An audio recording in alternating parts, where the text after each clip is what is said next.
अब इस वक्त खड़े हैं एक साइट पे। मान लीजिए उस साइट का नाम है ABC, और उस साइट के बारे में जानने की हम लोग कोशिश करेंगे। टेलीकॉम सेक्टर जिसको हम कहते हैं कि टेलीकॉम का आप लोग नाम सुने होंगे। टेलीकॉम जिसको आज हम लोग टेलीफोनिक तौर पर एक दूसरे से बातचीत का एक बहुत बड़ा जरिया है, माध्यम है, ये तो सर्वविदित है।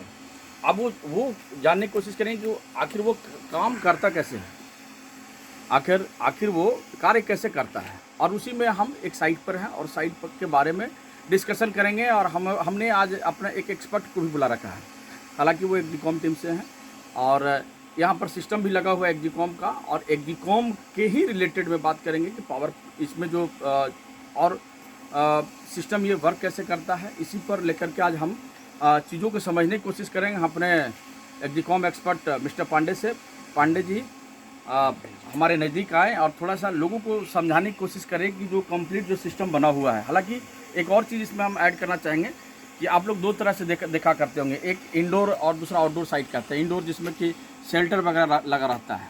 हालांकि धीरे धीरे कंपनियां जो हैं सो उसमें कॉस्ट कटिंग को लेकर के और उस चीज़ को डेवलप करने के लिए, खर्च को कम करने के लिए और उसको और खूबसूरत बनाने के लिए आउटडोर लाया।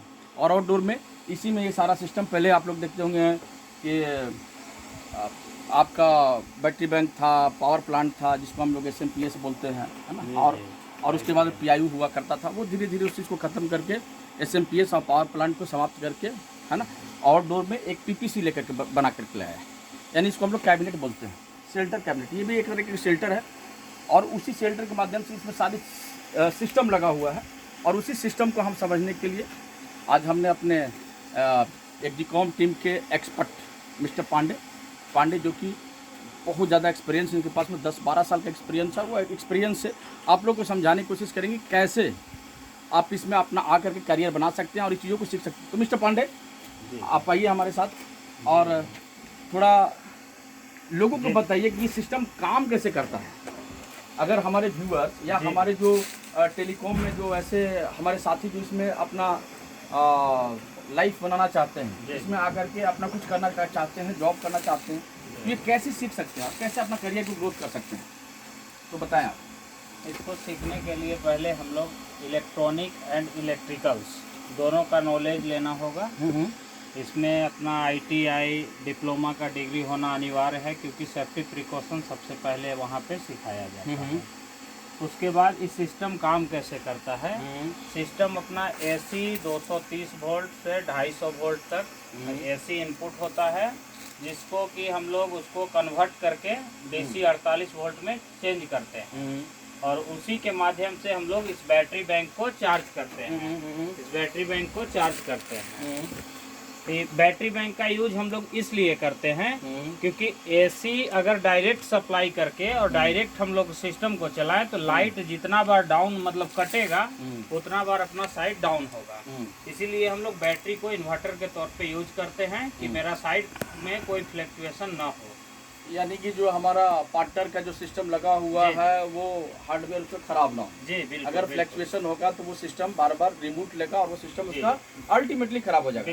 वाकई में इसीलिए हम लोग इसमें बैटरी बैंक यूज करते हैं, यानी कि बैटरी को उस सिस्टम को बचाने के लिए, फ्लक्चुएशन से बचने के लिए।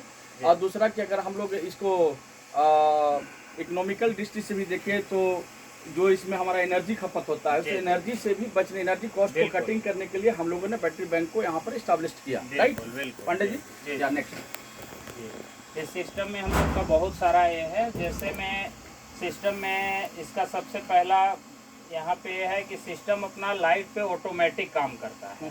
अगर अपना लाइट चलते चलते मतलब लाइट कट जाए तो जनरेटर को स्टार्ट करने के लिए किसी भी व्यक्ति का जरूरत नहीं है। ऑटोमेटिक अपना सिस्टम सेटिंग के अनुसार स्टार्ट होगा, पुनः लाइट आने के बाद अपना प्रॉपर बंद होता है। इसमें किसी भी व्यक्ति का कोई जरूरी नहीं है, फुल्ली ऑटोमेशन सिस्टम है, जिसके द्वारा हम लोग अपना पूरा काम को एक आदमी 20-25 साइड को देख लेते हैं। जी, तो ये मैं समझ रहा हूँ। थोड़ा सा आप इसको जूम करके दिखाएं, इधर आकर तो नहीं, जूम मत कीजिए, यहाँ पे दिखाइए, बैठ के आप क्लोज कीजिए। जैसे आप ये ठीक है, ये जो कंप्लीट आप जो पूरा सिस्टम आप देख रहे हैं, मान लिया आपने कहा कि भाई बैटरी बैंक का इसमें है AC से DC में कन्वर्ट करने के लिए, राइट, ठीक है। तो और दूसरा है कि फ्लक्चुएशन से बचाने में इम्पोर्टेंट रोल प्ले करता है battery bank.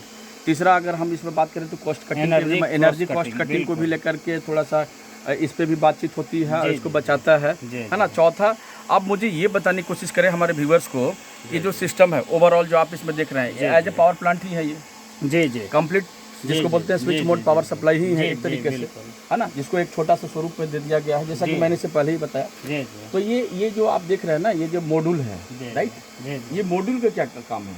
What is the work of module? ये मॉड्यूल का काम ही जो है जो एसी से डीसी में कन्वर्ट करता है। जो एसी इसमें 220 वोल्ट से 250 वोल्ट तक जाता है और उसके बाद 48 से लेके 54 वोल्ट तक आउटपुट करता है। और मॉड्यूल का यही काम है। और जो नीचे का सेक्शन अपना हो गया, ये नीचे का सेक्शन हो गया, ये ITPU सेक्शन हो गया, मतलब ये एसी सर्किट सेक्शन है। और इसमें है कि एसी से अगर मान लिए मेरा किसी भी एक फेस से 3 फेस को सेलेक्ट कराना है तो कॉन्टेक्टर ऑटोमेटिक कार्ड के माध्यम से, सॉफ्टवेयर के माध्यम से ऑटोमेटिक एक फेस वो उससे 3 फेस अपना सेलेक्ट कर लेता है। और ये अपना पर्सनल डीजी का कॉन्टेक्टर हो गया, जो डीजी स्टार्ट होने के बाद सिर्फ एक कॉन्टेक्टर ही तीनों फेस बनाएगा। राइट, एक चीज़ हमको बताने की कोशिश आप पहले करें, ठीक है, आपने कॉन्ट्रैक्टर की तो आपने परिभाषा ये बता दिया, लेकिन मैं ये हमारे व्यूवर्स और मैं ये जानने की कोशिश करूंगा कि what is the role of, है ना, contractor in this system, what is the work, इसका कार्य क्या है, ये कैसे काम करता है और इसको क्या बोलते हैं, आखिर इसको क्यों लगाया गया है? ठीक है। ये कॉन्ट्रैक्टर का काम है। कॉन्ट्रैक्टर का काम है कि ये अपना सिस्टम को, कॉन्ट्रैक्टर 2 प्रकार के होता है, एसी और डीसी। अभी हम लोग का सिस्टम में डीसी कॉन्ट्रैक्टर यूज हो रहा है। डीसी कॉन्ट्रैक्टर इसलिए यूज हो रहा है क्योंकि डीसी कॉन्ट्रैक्टर फॉल्टी कम होता है, इसमें कोई फ्लक्चुएशन नहीं है, इस वजह से डीसी कॉन्ट्रैक्टर फॉल्टी नहीं होता है। कॉन्ट्रैक्टर का यूज ये है कि हम लोग डायरेक्ट अगर सिस्टम को, मतलब एमसीबी को अगर ऑन कर दे तो मेरा साइड ऑटो में नहीं चल पाएगा। कॉन्ट्रैक्टर है कि सिचुएशन के अनुसार से सॉफ्टवेयर पे काम करता है, कार्ड कमांड के ऊपर काम करता है। और ऐसे सिर्फ एमसीबी उठाने पे करते तो साइड मेरा ऑटो में चलता नहीं, मैनुअली चल पाता, इसलिए कॉन्ट्रैक्टर को लगाया जाता है जो सॉफ्टवेयर के थ्रू काम करे। जी। अच्छा, तो मतलब कॉन्ट्रैक्टर का काम बेसिक वही है जो आपने बताया। जी। अच्छा, अगर कॉन्ट्रैक्टर खराब हो जाए तो फिर क्या प्रॉब्लम होगा? कॉन्ट्रैक्टर खराब होने का रीज़न है ओवरलोडिंग, हाई टेम्परेचर। और कॉन्ट्रैक्टर अगर मान लिए सपोज डेट मेरा कोई एक कॉन्ट्रैक्टर ख़राब हो जाए तो एक कॉन्ट्रैक्टर को हम लोग बाईपास करके, मतलब उसको नीचे से केबल को हटा दे तो दूसरा कॉन्ट्रैक्टर ऑटोमेटिक होल्ड हो जाएगा। अगर आर फेज का कॉन्ट्रैक्टर में प्रॉब्लम है तो आर फेज को हम लोग डिस्कनेक्ट करेंगे तो वाई फेज को ही आर फेज सेलेक्ट कर लेगा। कॉन्ट्रैक्टर का सबसे बड़ा ये मतलब ये है। अच्छा, कॉन्ट्रैक्टर का होल्ड ना हो जी तो फिर क्या होगा? मतलब बेसिक रोल आप हमको बताइए। ये अगर इसमें अगर ये सिस्टम ना लगा हो जी तो फिर क्या, जो हम सपोज कीजिए कि एयरटेल का साइट है, है ना, और एयरटेल का साइट है और इसमें ये पूरी सिस्टम लगा हुआ और इसमें कॉन्ट्रैक्टर ना हो तो क्या वो सिस्टम हमारा वर्क करेगा या नहीं करेगा? नहीं तो जो हमारा हार्डवेयर सिस्टम एरिक्सन जो टीम ने लगा रखी है और इसमें ये सिस्टम अगर ना लगा हो तो वो कार्य करेगा या ना करेगा, ये बताइए। सिस्टम ऑटोमेटिक काम नहीं करेगा, फिर मैनुअली काम करेगा। मैनुअली काम जी, कॉन्ट्रैक्टर का सबसे बड़ा ऑटोमेटिक में रोल होता है, जो कि अपना डीजी को और ईवी को सॉफ्टवेयर के माध्यम से, जब डीजी चल रहा है तो मेंस को होल्ड ना होने दे और मेंस चल रहा है तो डीजी को होल्ड ना होने दे, क्योंकि डायरेक्ट दोनों अगर आपस एक साथ होल्ड हुआ तो डीजी जलने का डर है, ट्रांसफार्मर फूकने का डर है। इसलिए दो कॉन्ट्रैक्टर के ऊपर जो अपना ही एड ऑन लगाया जाता है। एड ऑन का काम है NONC। ये कॉन्ट्रैक्टर जो है मेरा NC पे चलता है, डीजी कॉन्ट्रैक्टर है जो NO पे चलता है। मेनली कॉन्ट्रैक्टर का जो वर्क है कि वो सिस्टम जितने भी हमारा लगा हुआ है यहाँ पे, जैसे आप सभी जानते हैं कि किसी भी टावर या नेटवर्क को चलाने के लिए हमारे पास में दो तीन चीज़ें होती हैं, है ना। एक डीजी हो गया, क्योंकि पावर ऑफ सोर्सेस तो होनी चाहिए पंडित जी। एक डीजी होगा, दूसरा आपका ईवी होगा, तीसरा आपका बैटरी बैंक होगा, चौथा आपका सोलर भी है, क्योंकि एनर्जी को कॉस्ट कटिंग के लिए और उसके साथ साथ में एक बेहतर सेवा देने के लिए आजकल हर एक जगह पर लोग सोलर प्लेट भी यूज कर रहे हैं। तो इसी में कॉन्ट्रैक्टर क्या होता है कि कॉन्ट्रैक्टर में अगर मान लीजिए साइट ऑटोमेशन में ही चल रहा है, जाहिर सी बात है मैन पावर की तो बहुत सारी कटिंग हो रहा है। जी जी कारण है कि पहले बहुत ज़्यादा आमदनी था और ना के बराबर रह गया, तो उसको लेकर के अब उसी तरीके से सिस्टम को भी डेवलप किया गया है। तो कॉन्ट्रैक्टर बेसिक का वर्क यही है कि अगर आपका एक ही वक्त में डीजी भी आ जाए, डीजी भी चल रहा हो या डीजी चल रहा हो और ईबी आ गया, जी जी तो उस समय क्या होगा कि आपको जो है ये होल्ड कराएगा, जी और होल्ड कराने के बाद में आपको एक टाइम ऑफ बीइंग के बाद में वो फिर स्टार्ट होगी, राइट? यही है ना? डीजी को पहले मतलब डीजी को कट करेगा, उसके बाद मेंस बिल्कुल को होल्ड कराएगा। बिल्कुल, डीजी को पहले कट करेगा एक टाइम के बाद में, उसके बाद में साइट वो ऑटोमेटिक ईवी पे आ जी जाएगा, बिल्कुल राइट? बिल्कुल तो बेसिक वर्क यही है कॉन्ट्रैक्टर का, जी ठीक है। अब इस कॉन्ट्रैक्टर के अंदर में आपने कॉन्ट्रैक्टर देखा, कॉन्ट्रैक्टर के पास में एक ये सिस्टम लगा हुआ है, इसका क्या है पंडित जी, इसके बारे में थोड़ा सा बताएंगे? ये अपना डिस्प्ले सिस्टम है। इसी से हम लोग सारा अपना सिस्टम का एलवीडी सेटिंग से लेकर के अपना ऑटोमेशन सेटिंग, मतलब A to Z सेटिंग अपना इस डिस्प्ले के माध्यम से होता है। और सिस्टम के अंदर में ये बहुत सारा अपना कार्ड भी लगे हुए हैं।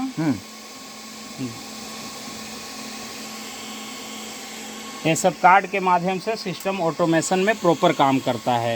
ये मेरा पावर सप्लाई हो गया, पावर सप्लाई के थ्रू मेरा डिस्प्ले चलता है और सिस्टम ऑन होता है। इसका नाम क्या है? ये डिस्प्ले कार्ड हुआ, ये मेरा पावर सप्लाई के थ्रू डिस्प्ले कार्ड ऑन होता है। दूसरे शब्दों में हम इसे कह सकते हैं कि ये जो पूरा सिस्टम का है, the brain of all the system, right? जी बिल्कुल, ये ब्रेन है और इसी के थ्रू ये पूरा सिस्टम जो है से कार्य कर रहा है, है ना, राइट? तो ये आपने पूरी चीज़ को देखा कि यहाँ पे जो सारा जो सिस्टम्स आपका लगा हुआ है, चाहे वो मॉड्यूल के बारे में हम लोगों ने, जिसको हम कहते हैं रेक्टिफायर, भी आजकल इसकी आम भाषा में रेक्टिफायर ही बोला जाता है। रेक्टिफायर का क्या काम है ना? रेक्टिफायर का काम है बैटरी को चार्ज करना और डीसी को सॉरी एसी को डीसी में कन्वर्ट करना। इसके बाद में हमने दूसरा पॉइंट हमने बात किया कॉन्ट्रैक्टर, राइट? कि कॉन्ट्रैक्टर का क्या काम होता है ना? डीजी और ईवी के बीच में एक प्रकार का ये ब्रेकर है ना, एक प्रकार का ब्रिज है, और वो दोनों को कभी एक दूसरे से मतलब टकराने का मौका नहीं देता है। एक आम बोलचाल की भाषा में समझ लीजिए, ठीक है, जिसका एक्सप्लेनेशन हम लोग पहले ही कर चुके। तीसरा हमने इसको कहा कि डिस्प्ले एक सिस्टम यहाँ पर लगा रहता है। डिस्प्ले क्या होता है कि display is the brain of all the system which is working, right? तो इसमें ये जो कॉन्ट्रैक्टर है या जो आपका यहाँ पर जो आप सिस्टम हम लोगों ने दिखाया, वो सिस्टम सारा का सारा जो है ना ऑटोमेशन या एलवीडी वगैरह, जिसको हम लोग बाद में डिस्कशन करेंगे, बातचीत करेंगे, क्योंकि हर एक बातों को रखना एक छोटा से वीडियो में संभव नहीं है और आप लोग समझ भी नहीं पाएंगे, क्योंकि लॉट्स ऑफ इसमें चीज़ें लगी हुई है, जिसका एक एक चीज़ पर हम लोग बात करेंगे, है ना? इसमें पीएमएस है, पीएमएस कार्ड होता है, बहुत सारी कार्ड होता है, ये सिस्टम में लगा हुआ है जो देख रहे हैं, है ना? एक भी अगर कार्ड आपको फॉल्टी होगा तो ये काम करना बंद कर देगा। जैसे मनुष्य का होता है कि ब्रेन में एक भी नसें अगर खराब हो गई तो वो आप पूरी तरीके से काम नहीं कर पाता है। सेम चीज़ इसी में है, और इस चीज़ के लिए एक एक चीज़ को हम लोग समझेंगे और डिस्कशन भी करेंगे। और बहुत सारी चीज़ें हैं, जैसे नीचे हमारा एक डीजी सिग्नल टर्मिनेशन सिस्टम लगा हुआ है, जिसको हम लोग बोलते हैं डीजीबीसी कार्ड, कि भाई साहब डीजीबीसी हमारी कार्ड खराब हो गई है, इस वजह से हमारा साइट जो है वो ऑटोमेशन में वर्क नहीं कर रहा है, राइट? तो सोच लीजिए कि भाई ऑटोमेशन में भी वर्क करने के लिए एक सिस्टम लगा हुआ है डीजीबीसी कार्ड, है ना? चीज़ों को समझने के लिए कि भाई साहब यहाँ से ये कमांड देगा डीजी को, तब जाकर के वो डीजी चलेगा। अदरवाइज ये इसका कमांडेशन इसका खराब हो जाएगा, यानी कि इसका ब्रेन अगर खराब हो गया तो वो फिर काम करना बंद कर देगा। तो बहुत सारी चीज़ें हैं, बहुत सारी चीज़ को हम लोग समझेंगे और उस चीज़ को अगले एपिसोड में आपको और बेहतरीन तरीके से समझाने की कोशिश करेंगे। और अगला जो हमारा जो स्पेसिफिक होगा, उसमें हम लोग पंडित जी किस चीज़ पर बात करेंगे?